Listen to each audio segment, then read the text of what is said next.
আসসালামু আলাইকুম গাইস, তুমি কি তোমার গ্রামীণ সিম থেকে ইমার্জেন্সি ব্যালেন্স লোন নিতে চাও, কিন্তু লোন নিতে গিয়ে দেখতেছো তোমাকে তারা মিনিট প্যাক দিয়ে দিচ্ছে? তাহলে এই ভিডিওটি তোমার জন্য। এই ভিডিওতে আমি তোমাদেরকে একদম সঠিক নিয়মে দেখিয়ে দিব তুমি কিভাবে খুব সহজেই তোমার ফোন থেকেই ইমার্জেন্সি ব্যালেন্স লোন নিতে পারো। তো চলো আর দেরি না করে ভিডিওটি শুরু করা যাক। Welcome back guys. ফার্স্টে তোমরা তোমাদের ডায়াল প্যাডটি অন করবা, দেন এখানে ডায়াল করবা *121*1*5#।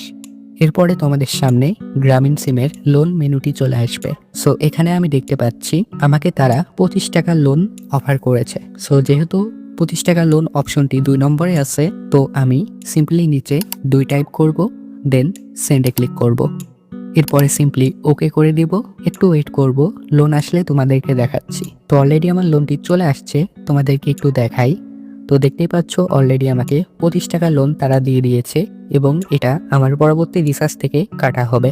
আর হ্যাঁ, এই লোনটি অবশ্যই তোমরা 30 দিনের ভেতরেই শোধ করার চেষ্টা করবা, না হলে হয়তোবা দেখা গেল তোমাদেরকে তারা 25 টাকা লোন দিয়েছে কিন্তু কেটে নিচ্ছে 50 টাকা। এরকমটা কার কার সাথে হয়েছে একটু কমেন্টে জানিও। তো এই ছিল আজকের ভিডিও। চ্যানেলে নতুন হলে পারে অবশ্যই চ্যানেলটি সাবস্ক্রাইব করে রাখবা, আর ভিডিওতে কিন্তু একটি লাইক দিতে ভুলবা না। আল্লাহ হাফেজ, দেখা হবে পরবর্তী কোনো একটি নতুন ভিডিওতে।